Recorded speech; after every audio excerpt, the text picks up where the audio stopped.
बाबा, आज येताना बासुंदी घेऊन या ना. अगं, कालच आपण आईचा वाढदिवस होता म्हणून आणली होती ना. ऐकलं? हं.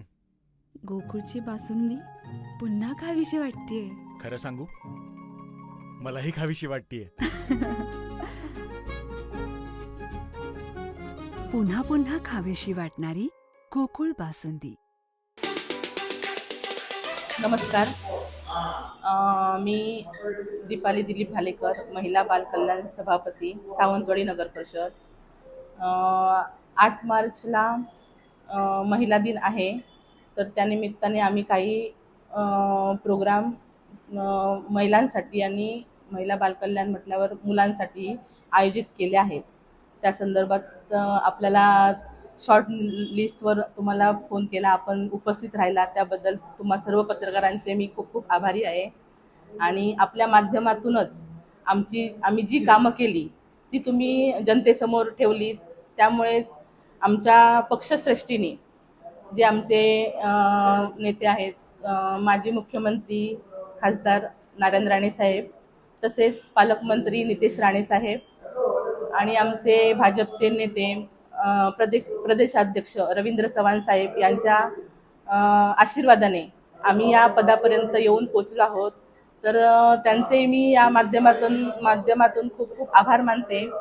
तसेच आमचे नगराध्यक्षा मॅडम श्रद्धा भोसले मॅडम, उपनगराध्यक्ष निरवडेकर साहेब आणि आमचे सर्वच सभापती, नगरसेवक, नगरसेविका आणि आमचे भाजपचे सर्वच पदाधिकारी यांच्या प्रेरणेने, प्रोत्साहनाने आम्ही या पदापर्यंत पोहोचलो आहोत. त्याबद्दल त्या सर्वांचे मी प्रथमतः खूप खूप आभार मानते.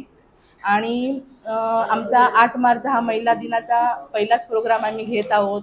त्या संदर्भात आपल्याला थोडी कल्पना द्यावी या उद्देशाने आम्ही आपल्याला आमंत्रित केलंय. त्या संदर्भात आम्ही महिलांसाठी 8 मार्च हा प्रोग्रामच्या निमित्तानं महिला आणि मुलींसाठी विशेष म्हणजे स्वसंरक्षणार्थ एक मार्गदर्शन शिबिर ठेवलं आहे. आपल्या पोलीस उपनिरीक्षक माधुरी मोळीक मॅडम आहेत, मार्गदर्शन करणार आहेत.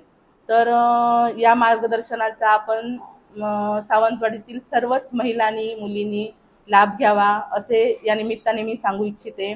त्यानंतर आम्ही महिलांसाठी खास असं पाककला स्पर्धेचं आयोजन केलं आहे. त्यामध्ये एक गोड पदार्थ, तिखट पदार्थ एक थीम ठेवली आहे, बेसन म्हणून.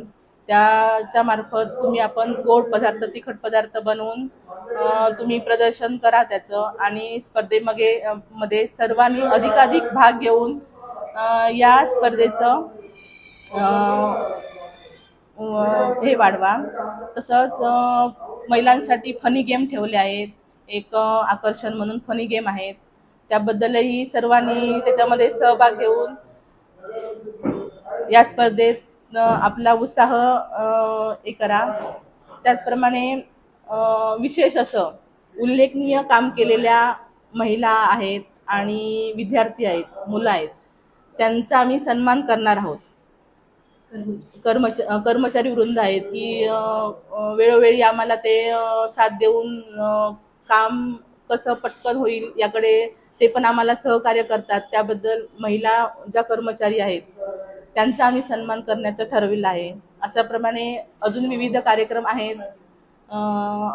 ते जास्तीत जास्त शहरातील महिला, मुलींनी यामध्ये सहभाग घेऊन या कार्यक्रमाची शोभा वाढवावी असे आमच्या समितीमार्फत आम्ही सांगतो आहोत.